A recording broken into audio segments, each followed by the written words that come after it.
The Witch in Wax by Eleanor Sciolistein. I want to preface this story by saying that I'm not generally a very superstitious person. I don't believe in ghosts. The only spirits I've ever encountered are the alcoholic kind, and if a black cat crosses my path, I'm more likely to worry about my allergies than bad luck. I like to think I'm quite a level-headed person.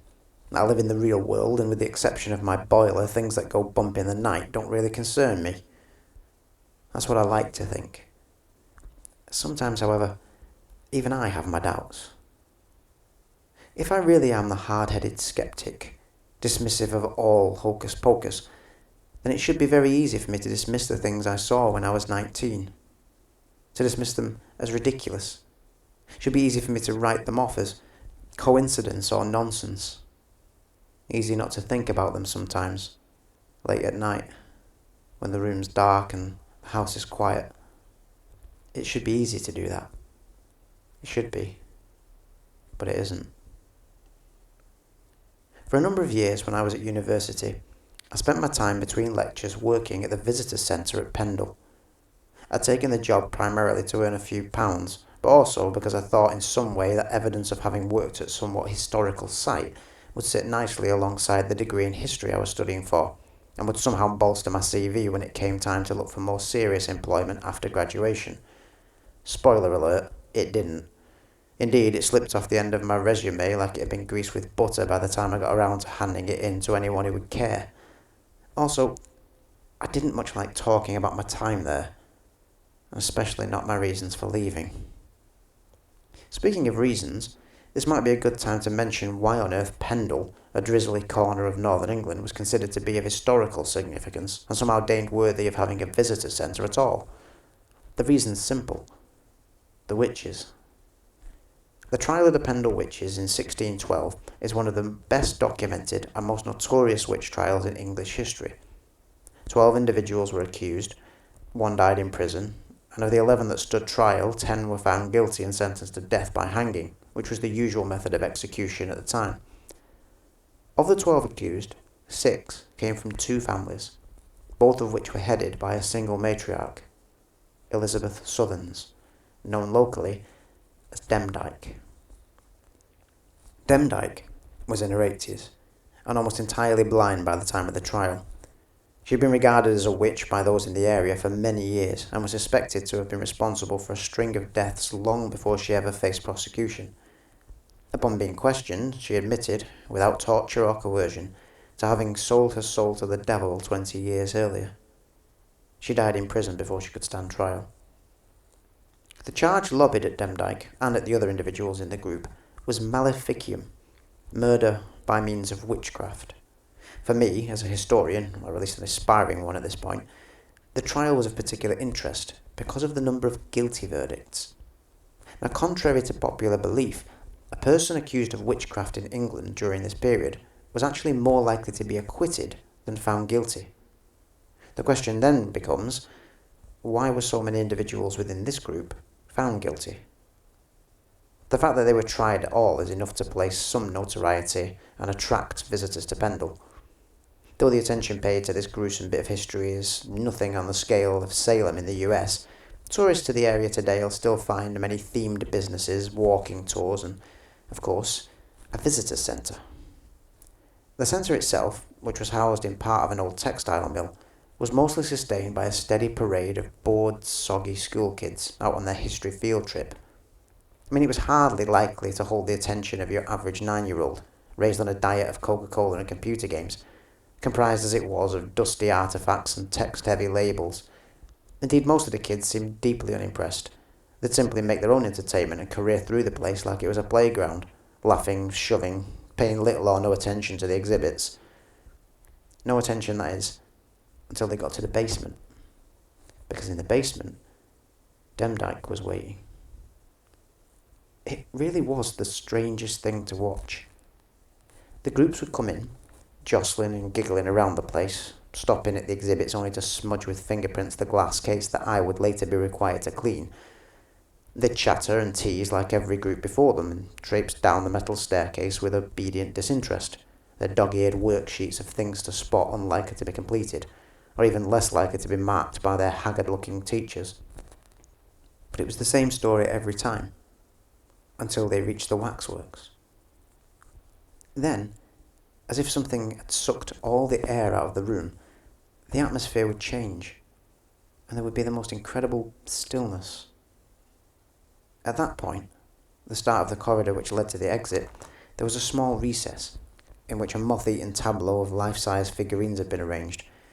The scene, which was made up of 13 mannequins in period dress, each with a head sculpted in wax, depicted the public trial of the Pendle witches. Now, whether it was the fact that this corridor was more dimly lit, that the basement was somehow more enclosed, or that the figurines themselves instilled that sense of unease that comes with all things that are a little bit too lifelike, I don't know. But at that point, in that room, a hush would suddenly fall on the group. I'd watch it, fascinated. Every group, so recently a raucous rabble, becomes suddenly subdued. It wasn't a nice hush either. It's not the quiet that comes when something exciting fascinates a young mind and stuns it into awe. This was different. The children seemed, for all the world, like animals that had strolled into a clearing and realised suddenly that they were exposed. There was a base, instinctive caution about that hush. Not only would the children fall silent in unison, but they'd huddle closer together. None of them quite verbalising why they'd become quiet, and yet in some unspoken way all feeling it. Each of them in turn would become fixated upon, and yet walk as far as possible away from the waxworks, and in particular, always in particular, from Demdike. Whereas the other waxworks crowded together in the recess, she stood at the end of her short corridor like an idol, uplit by a single small bulb, the fixed shadows seeming to heighten her expressions. There was no doubt that she had been more carefully rendered than the others. Her glass eyes, which had at one time been pushed into the hollow sockets, now seemed to bulge and protrude, her brow resting heavily upon them so that the whole of the face seemed to be dragged and pulled downwards into a cruel, spiteful scowl. Though she hunched under the weight of years, she glared, malevolent and fierce, staring with a twisted lip and dark, wicked-looking eyes. Eyes that watched you. I could feel it. The kids could feel it. They were quiet because they were scared. Now, I said at the outset, I'm not generally a superstitious person by nature. What I will admit, however, is that when the visitors had gone, when the sign was turned to closed and I was left alone in that building, I hated going into that basement. Sometimes I prolonged the cleaning upstairs, wrestling with myself mentally and forcing myself reluctantly to go down and do what needed doing. During the winter months in England, the sun sets around 4 p.m. By the time we shut up, it'd be 5:30, and whilst the basement had no windows, I could always feel that it was dark outside. I would descend the stairs, listening to my own footsteps echoing through the silence. From the bottom step, I could look around the basement room, at the other exhibits. Exhibits in their well-lit cases, and I could also peer down that short, dark corridor and see her there, watching me. Gave me the creeps. I would quickly turn my back, dusting the exhibits and wiping the glass much more swiftly than I had upstairs, to the extent that they were never thoroughly cleaned. For whilst I hated to look at her, I hated even more to turn my back, to take my eyes off her. Alone in the basement, with the shadows and the silence, I felt her stare like a weight upon me. What if, I asked myself, I were to turn back and find that she'd moved, inched ever so slightly forward? Or if, whilst turning my back, alone in the quiet of the basement, I should hear a soft rustle, a lisping, sibilant whisper from the end of the dark corridor. When I switched off the lights at the top of the stairs each night, I would close that door quickly. It was shortly after the Christmas break that the events which led up to my leaving the centre occurred. Firstly, there were the mice. I never felt quite as bad going into the basement in the morning. I'd open up the gift shop on the first floor, make myself a coffee and descend the stairs to open the door and switch on the lights, ready for the visitors. The light switch for the waxwork ensemble was at the bottom of the stairs, and I would therefore have to descend to the bottom to switch them on. Now, while this might seem a little inconvenient, it was actually thankful for this setup, as it meant that in the evenings I could switch off the lights to the witch's display and not have to cross the room in the darkness as I left. On entering the basement this particular moment, I glanced towards the old wax witch. At her feet was a small object that I was certain hadn't been there the night before. Slowly, and without taking my eyes off the figure, I crept closer. In front of Demdike, like a burnt offering, were 6 mice. They were dead, and from what I could tell, their tails had been tied together. I told some of the older staff members about this, and Jed, who was the curator and general manager of the centre, insisted that I leave them in situ for him to photograph. And nowadays we would look up the phenomena on Google, but at the time I had to search out a book in the university library. I read, later that week, that sometimes mice or even squirrels are known to become entangled in this same way, and that photographs of specimens exist of these rat kings, as they're termed, in which entire circles of 7 or 8 individuals have become entangled, though the number can get as high as 32. The result is a circle or ring of rodents, all knotted at the tail like some horrific wreath. To find only 6 knotted is extremely rare. Some folk traditions associate the emergence of such specimens with bad omens or portents, or an ill wind or pestilence. I never found another set of knotted mice, but over the next fortnight I did find 10 more individual rodents, all dead, all in the same place, all at Demdike's feet. Initially, Jed was incredulous and suggested that since I was the one opening up in the mornings when the strange offerings were finding, that he suspected me of placing them there myself. Now, what earthly reason I would have for doing so, or indeed where one would source dead mice from, I don't know. But it was only when he took over the shift and found one himself that he began to believe me. He was a somewhat excitable chap, Jed. He took it upon himself to contact the local newspaper to tell them about the old witch's mouse-killing abilities. This transparent and somewhat cynical attempt to drum up visitors to the centre led to one particular visit from a Weasley-looking man with a clipboard and a camera, sent by the paper to cover the story. He proceeded to ask a series of inane questions, the answers to which you could have found in any book on the Pendle witch trials, or indeed by reading literally anything in the centre itself. He, however, clearly preferred to have me recite it to him. The resulting article is on record and easy to find at the Pendle Town Library for anyone who's curious enough to look it up, though in the finished piece, for some reason, mice were exchanged for rats, and several other strange goings-on of which I'd never heard the slightest report were added to the story to make it more sensational and appealing. The author of the piece should have just waited. A few days later, a rather more dramatic discovery was made, this time by the great Jed himself. The photograph he took of the waxwork, as he found it, showed Demdike's hands covered in a tangle of unspooled cassette tape. This, he claimed, was a method used by modern occultists who would record spells onto the tape and then, on spooling them, leave them around the countryside or in particular locations to protect them or to curse them. It was for this reason, he went on to say, that you would find tape hanging from gates or stiles or knotted to fences. At Demdike's feet was also a collection of rotten fruit and putrid meat, the smell of which lingered in the basement for weeks. This too, Jed informed us at length, was a traditional offering presented at a witch's sabbat, and that it represented death and corruption. I, meanwhile, began to suspect some corruption of my own. Whilst I had to admit that I had seen what in my mind at least had simply been slightly more curious litter around Pendle, I was extremely dubious of the supposedly occult origins. It was now time for me to return the favour of suspicion to Jed. He'd been inordinately keen to find anything remotely spooky relating to the witches, and it did seem deeply suspect that it would be him that would find these strange artefacts. Whereas I was genuinely perturbed by my discovery, Jed seemed positively giddy, running around telling anyone who would listen what he'd found, showing them the photographs he'd taken. What upset me the most about the tape and the food incident, however, was that in a none-too-roundabout way, I was blamed for it. Somehow it was decided that I was responsible for leaving the basement exit door open and allowing someone to come in and leave the ribbons of mess in the first place.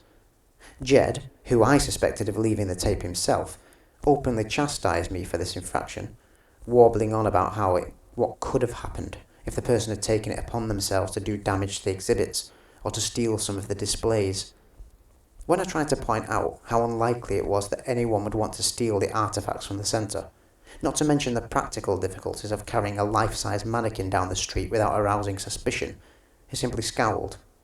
"You're closing up tomorrow, and when I say closing, I mean closing properly," he'd retorted. What was worse than the accusation, however, was that it meant that from now on, I would actually be forced to double-check the exit door at the end of each shift. A door which lay at the end of the darkened corridor, on the left-hand side. The left-hand side of Demdike. There was no question of not checking it. If the door was found to be open, or if the phantom tapestrewer were to return, it probably cost me my job. I resigned myself to the task and looked forward with some dread to the following night's shift, silently cursing Jed under my breath. As it turned out, I might not have been the only one. Following our conversation regarding the subtleties of the word closing, Jed had rushed from the centre of the offices to the local newspaper, clearly intent on apprising them of the latest developments in the haunted waxwork saga and having a photograph he had taken featured in their pages.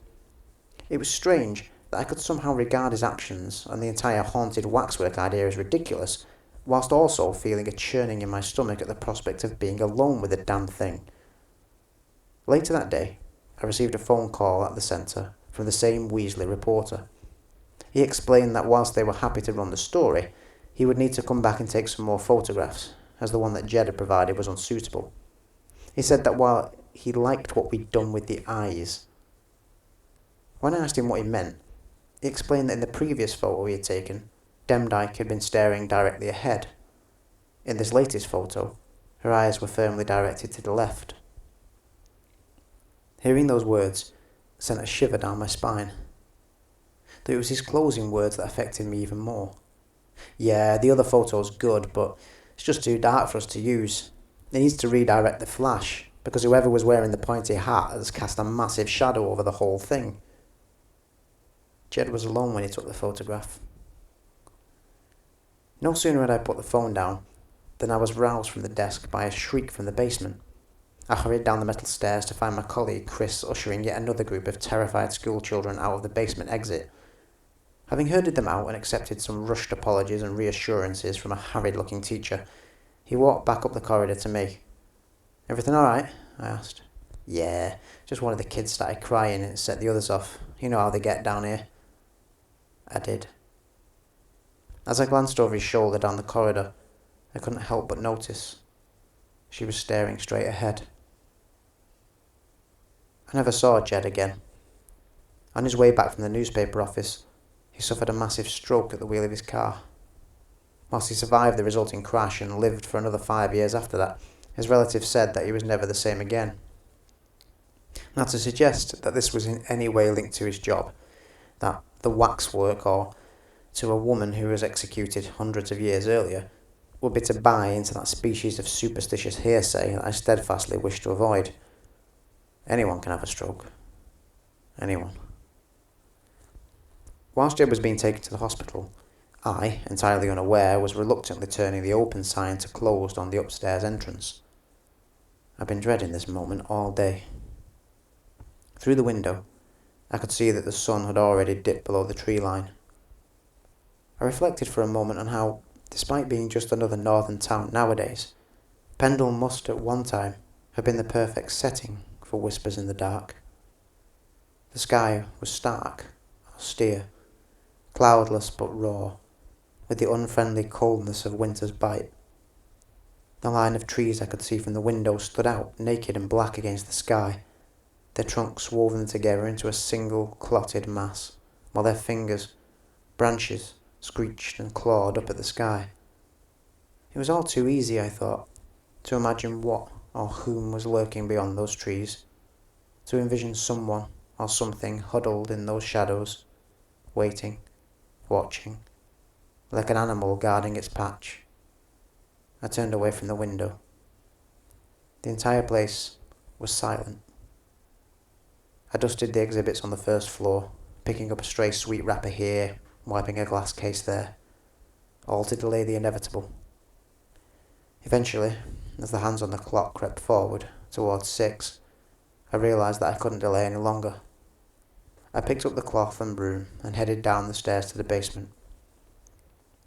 At first, I intentionally stamped loudly on my way down the stairs, hoping that the metallic clang would fill the silence and somehow give the impression of life and activity in the place, hoping that noise, any noise, would reassure me.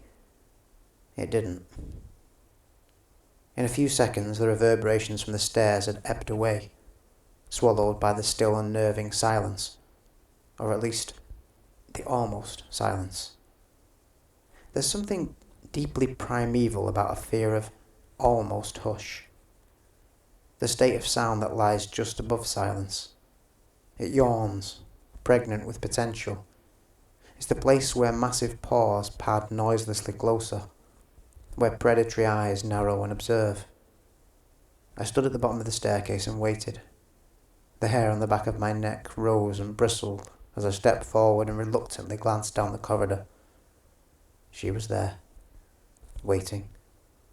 Though I thought, relieved, she was staring forwards. I hurriedly cleaned the displays and thought for a moment of simply switching off the light and hurrying back up the stairs. But I knew that the door would need to be checked. I sighed heavily as I crossed the basement floor, propped my broom up against the wall, and paused at the end of the corridor. It was decidedly darker than the rest of the room. The strategically placed spotlights, meant to highlight the waxworks, succeeding only in throwing deeper and more disconcerting shadows across their faces.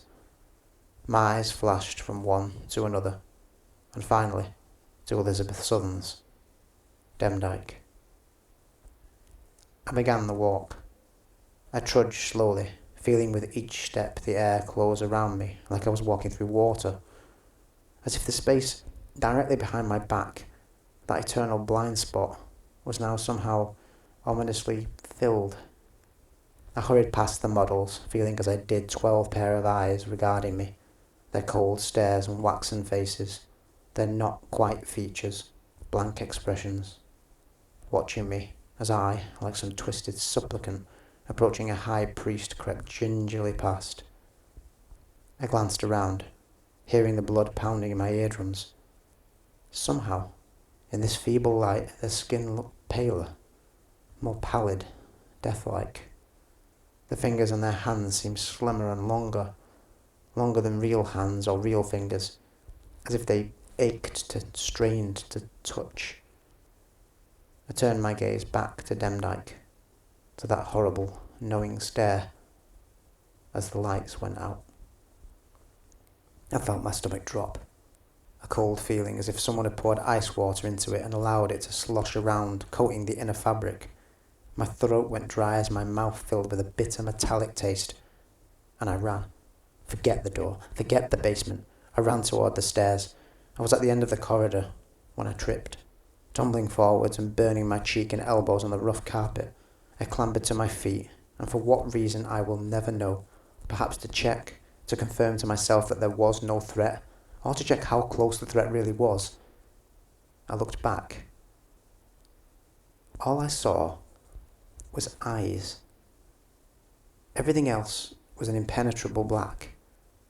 Nothing could be seen, not the outline or a shape, and yet, around 6 feet in front of me, as if hanging in mid-air, was a pair of eyes. They stared blankly and coldly in the same terrible way they had in the light. Eyes from which the white seemed to glow and beam, whilst the pupils, somehow a deeper black than all around, stared with a piercing clarity. All I saw was that pair of eyes. But then, they moved. It's strange that when I remember those eyes, the movement seemed to be slow, as if they rolled purposefully from one side of the socket to the other. Yet I know it was just a split second, because the moment they moved, I ran, crashing through the dark of the displays, scrabbling on all fours up the stairs, bruising my shins and forearms against their edges, till I reached the top and flung the door open, rushing through the first floor to the entrance doors and wheeling in terror into the night. I didn't stop, running for almost half a mile. When I did, I crumpled into a heap by the side of the road and sobbed. I had run so far and so fast that I hadn't noticed the darkness. It was only when the streetlights came back on that I realised they'd been off at all. The power cut had lasted less than 20 minutes. The next day, I called in to resign. Chris had dutifully covered for me and said nothing about the front doors being wide open when he arrived that morning. He asked me what had happened, and despite my embarrassment, I told him. He explained that when he'd gone down into the basement that morning, the waxwork of Demdike had been face down, as if pushed from behind. When looking for an explanation, I suggested that someone might have been in the corridor with me. It could have been their eyes that I saw. Chris dismissed the idea, as he'd found the exit door, a door that could only be opened from the inside, firmly shut. He did suggest another explanation, though. When correcting the statue to the upright, he had noticed that the head of the figure was not, as I had thought, solid, but rather hollow. One of Demdike's glass eyes had come out in the fall, and when replacing it, he had noticed a number of mouse droppings inside the hollowed-out head. Perhaps, he suggested, mice had nested inside the figure itself, and, moving with the head within the head portion, had brushed against the glass eyes, causing them to move. Perhaps, I answered. Perhaps. There is still a visitor centre in Pendle, though it's no longer housed in the same location. The original centre in which I worked burnt to the ground in 2003, taking with it a number of important historical artefacts. The week of the fire, the local papers carried a striking photograph, accompanied by a story detailing how miraculously, despite all the other exhibits being consumed by the flames, one waxwork had somehow remained entirely unscathed. The waxwork in question was neither burnt, nor, impossibly, even the least bit melted. I'll leave it to the reader to guess which one.